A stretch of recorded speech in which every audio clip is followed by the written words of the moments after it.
Bun venit la citirea pentru a doua jumătate a anului 2025, dedicată celor care au soarele, luna sau ascendentul în zodia Berbec. Dacă ești aici și simți că acest mesaj te cheamă, e pentru că în următoarele 6 luni există ceva important care se deschide în viața ta.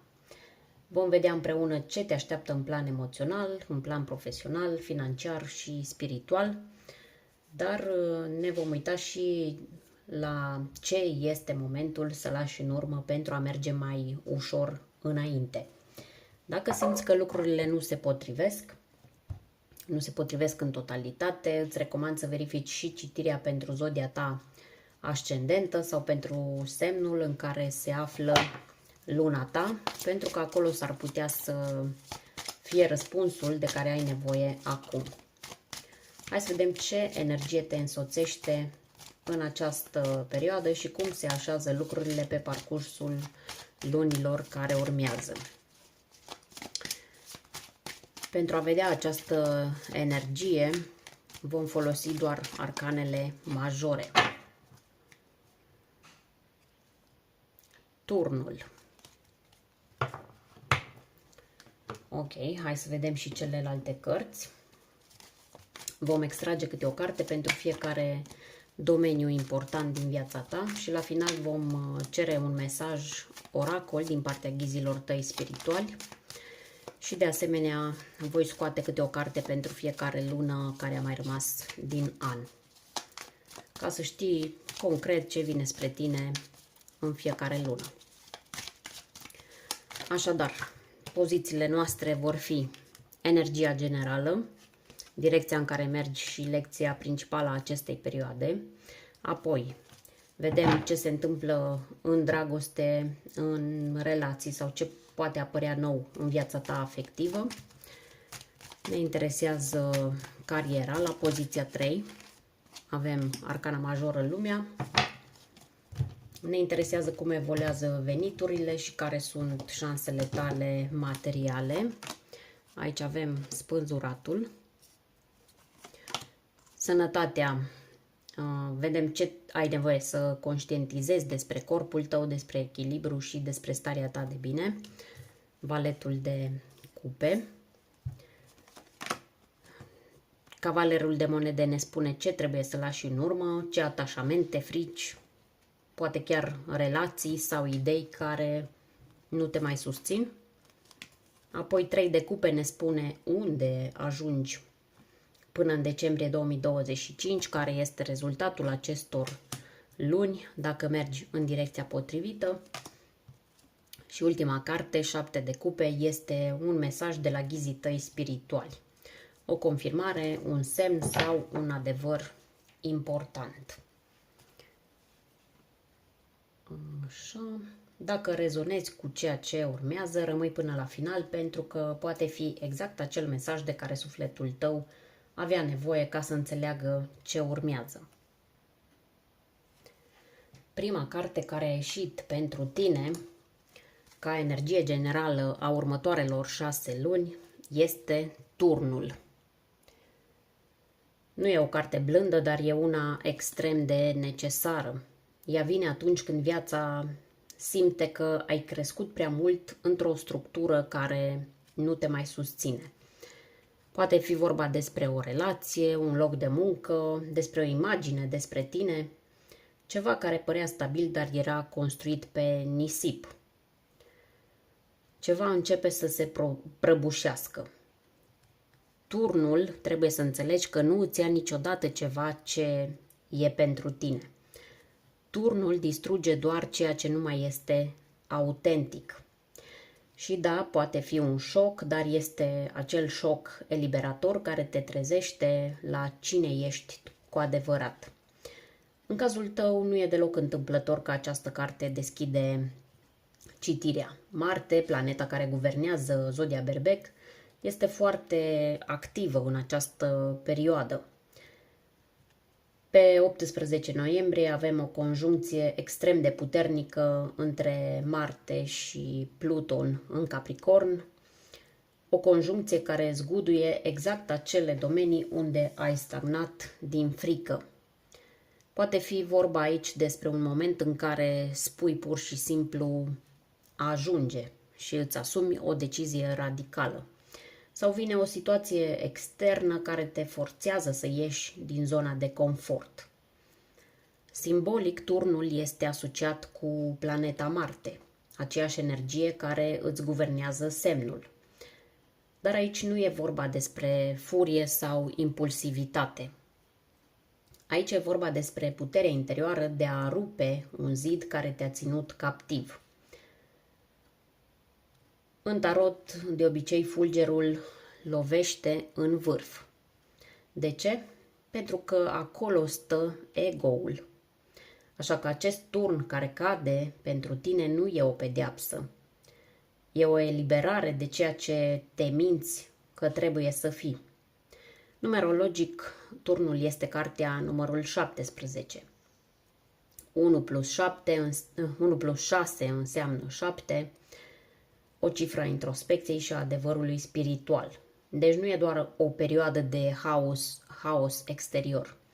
Este și o reconstrucție interioară. Și iată un alt detaliu astrologic important. Începând cu 13 iulie, Saturn este retrograd în Pești până la final de noiembrie. Asta înseamnă că în următoarele luni ți se va cere să-ți refaci temelia. Ce accepți? Ce limite tolerezi? Cine are cu adevărat loc în viața ta? Adevărul tău vrea să iasă la suprafață. Iar turnul nu te întreabă niciodată dacă ești pregătit sau nu. El doar îți spune acum e momentul. Acest turn îți dăruiește libertatea, dar îți cere să fii autentic și tu ca berbec știi că ești cel mai curajos când arzi tot și o iei de la zero.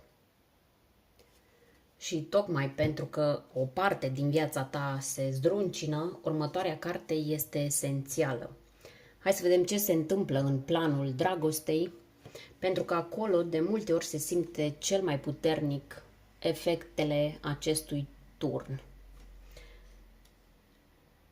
La poziția a doua, după turnul care îți zdruncină realitatea, acest as de monede care apare în zona iubirii îți spune că deja începe speranța.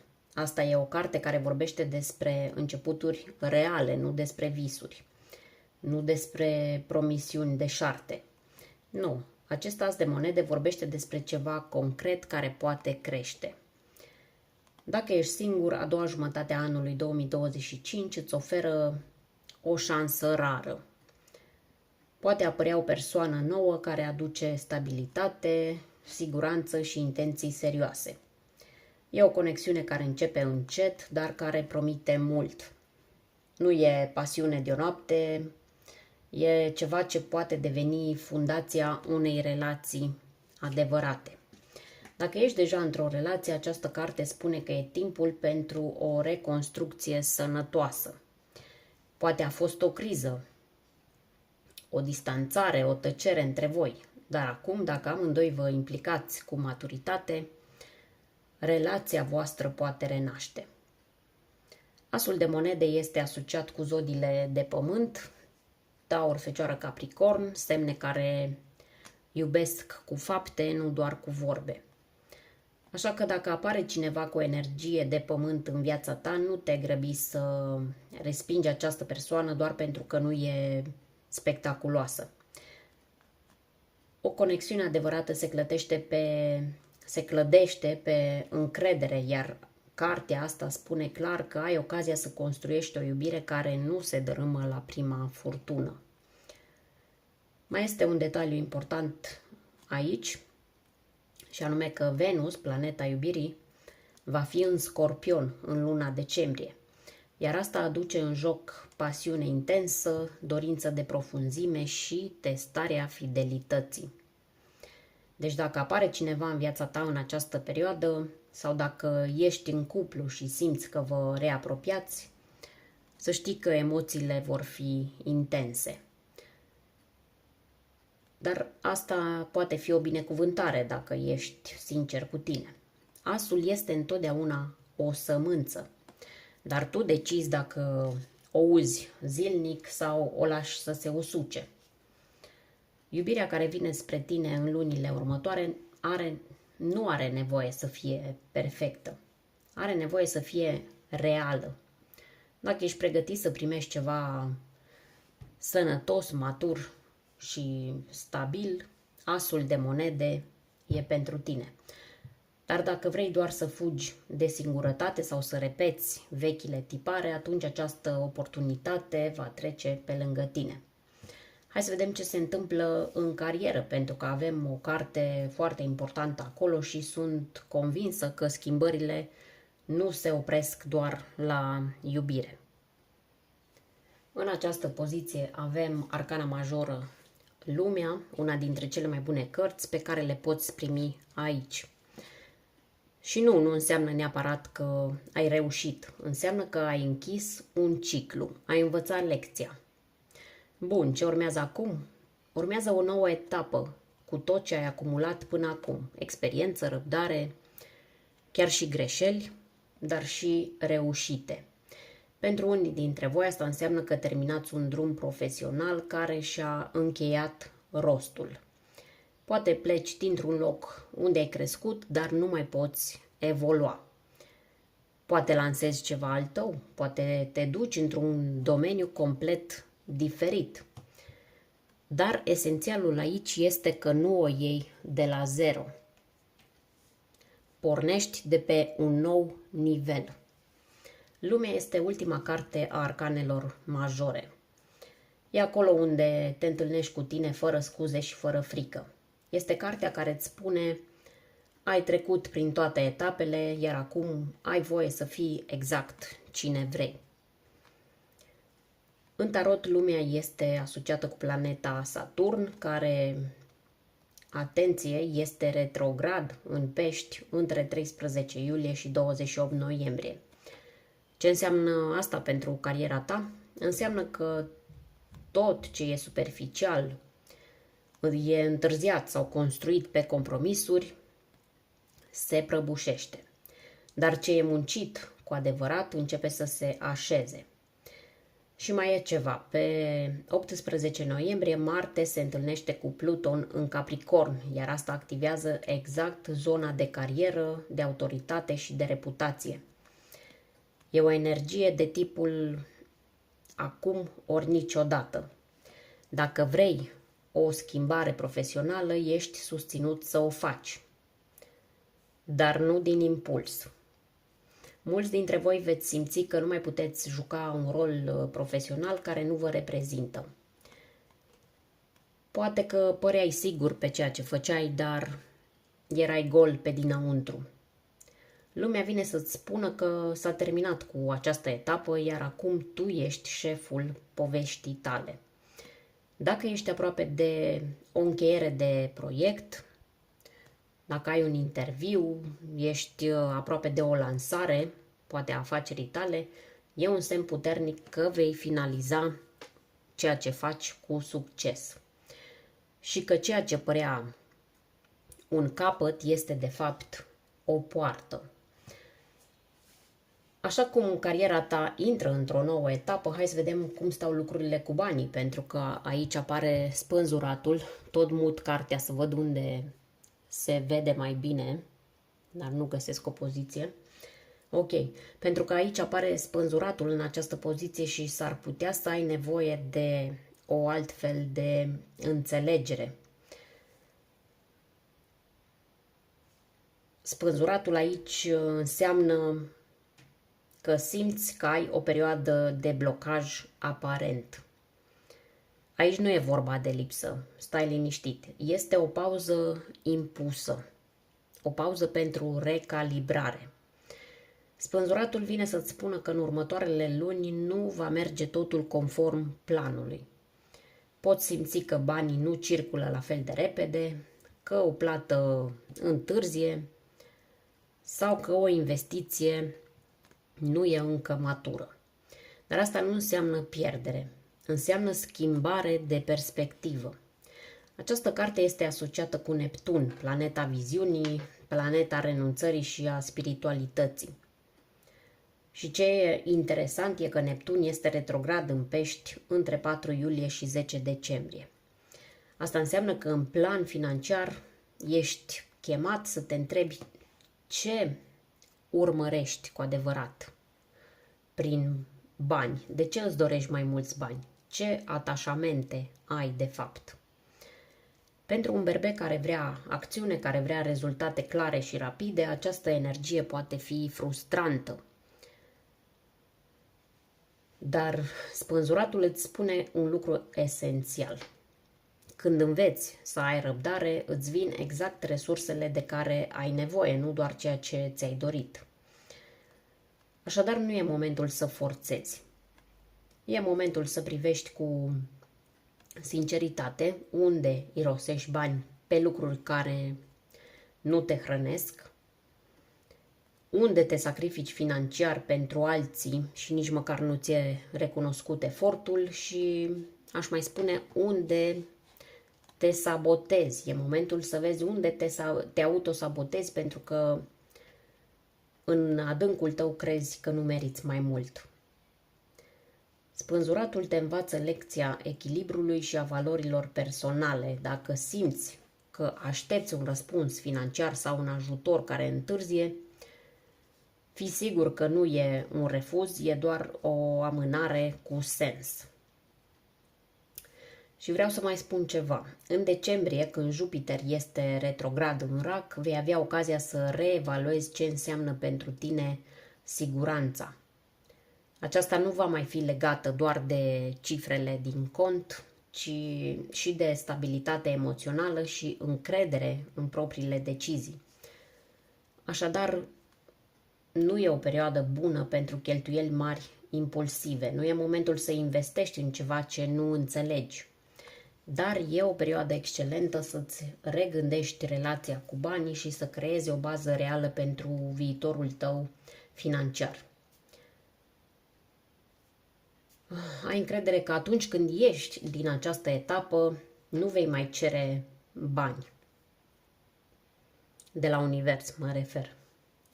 Vei fi cel sau cea care atrage valoare. Ok, acum că știm cum stai cu banii, hai să vedem și ce mesaj apare în zona sănătății. Pentru că pentru mulți dintre voi exact acolo s-ar putea ascunde cauza oboselii din ultimele luni.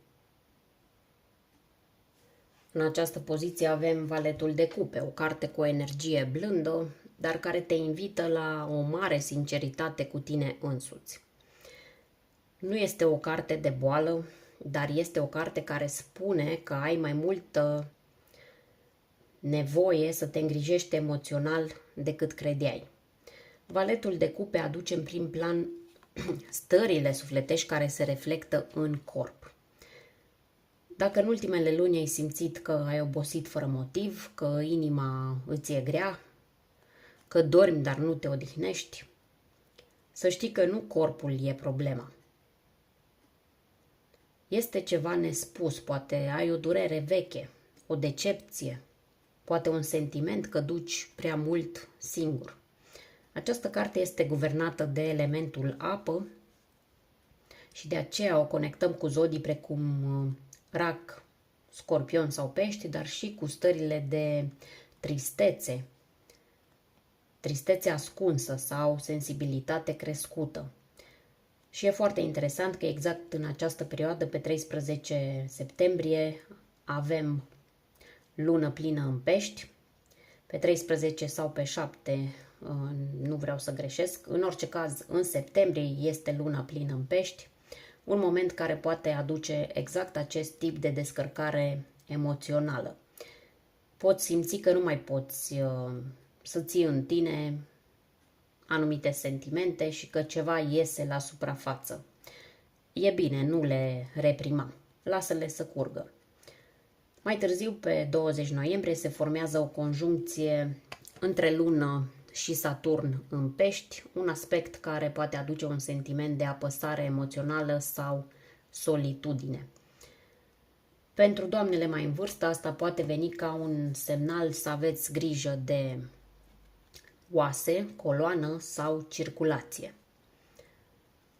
Un control de rutină, o pauză sinceră sau o discuție cu cineva de încredere pot fi exact ceea ce aveți nevoie. Valetul de cupe îți mai spune ceva. Să te tratezi pe tine însuți cu aceeași bunătate pe care o arăți altora. Poate e momentul să te întrebi ce ți-ar aduce liniște, ce te-ar face să te simți văzut. Să nu-ți fie rușine că ești sensibil. Sensibilitatea e un semn de profunzime, nu de slăbiciune. Practic, îți recomand să fii atent la hidratare, la odihnă și la starea sistemului nervos. Activitățile care te reconectează cu emoțiile tale, cum ar fi scrisul, rugăciunea, plimbările lente, muzica, arta, meditația, fiecare ce îi place mai mult, aceste activități îți pot face mai mult bine decât ți-ai închipui. Ai grijă de corpul tău, dar și de sufletul tău. Pentru că valetul de cupe îți spune că ceea ce nu exprimi, corpul simte. În continuare, la poziția ce ai de lăsat în urmă, ți-a ieșit cavalerul de monede. Și da, poate suna ciudat la prima vedere, pentru că această carte e de obicei una pozitivă, serioasă, harnică și stabilă.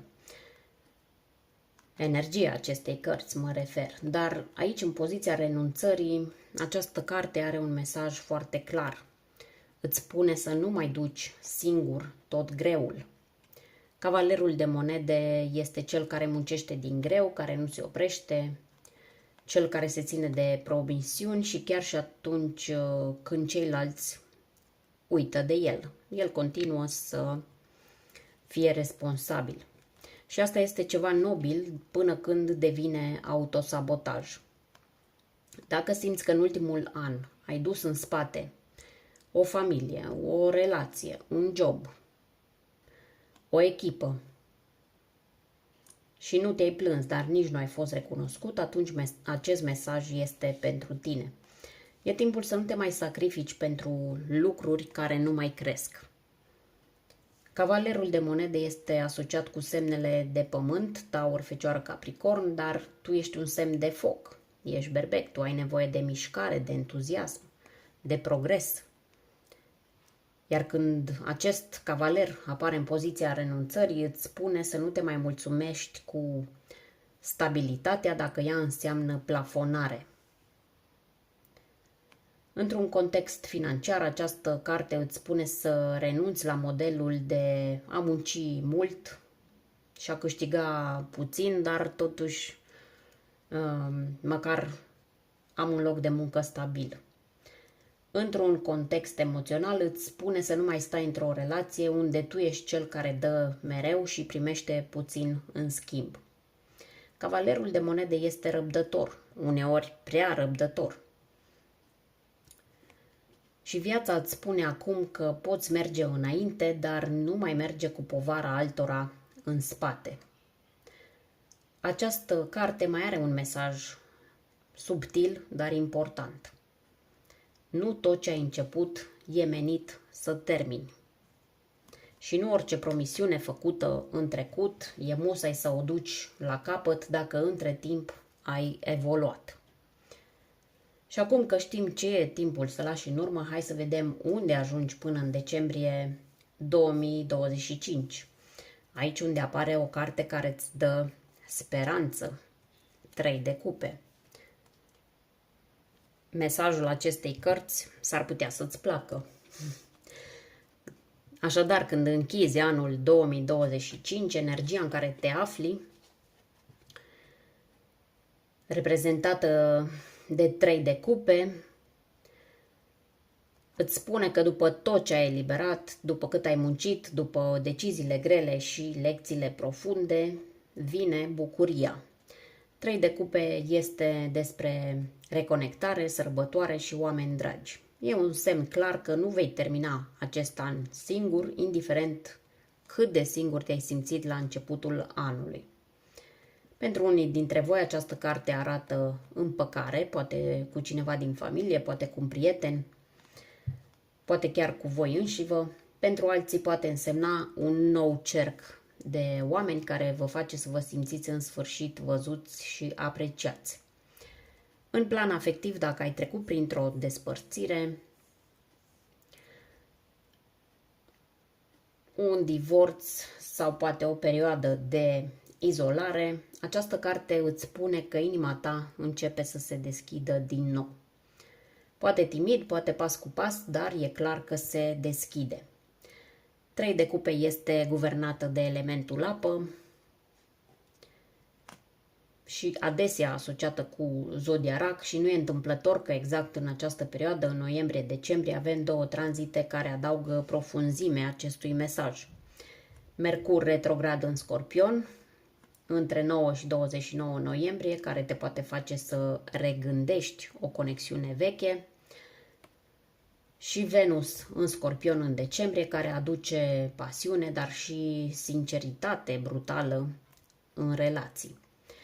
Deci dacă te-ai întrebat dacă te mai poți apropia cu adevărat de cineva, răspunsul este da. Dar cu siguranță altfel. O vei face altfel decât înainte, mai sincer, mai autentic. 3 de cupe mai înseamnă și recunoștință. Nu pentru ceea ce ai pierdut, ci pentru ceea ce ai învățat. Pentru că doar trecând prin turnul de la început, ajungi aici. Doar așa simți că trăiești din nou, nu doar că existi. Aici poate fi vorba despre o aniversare, o revedere, o călătorie, o mică bucurie care îți face sufletul să spună că a trecut prin multe, dar uite, încă pot iubi, încă pot râde și încă pot simți. Și, dragă berbec, ești făcut să trăiești cu foc în inimă, nu te mulțumi cu mai puțin. Acum, ca să completăm tabloul acestor 6 luni, hai să vedem ce mesaj îți trimite ghidul tău spiritual. În această poziție avem 7 de cupe, care ne spune clar că ai multe opțiuni în față. Doar că nu toate sunt ceea ce par. Această carte apare când ești pus în fața mai multor drumuri, mai multor persoane, mai multor promisiuni. Dar nu toate sunt reale, unele sunt iluzii, unele sunt doar ambalaj frumos, fără conținut. Și tocmai de aceea această carte este un avertisment blând. Fii atent la ce alegi, pentru că în această perioadă s-ar putea să te lași furat de aparențe. E foarte posibil ca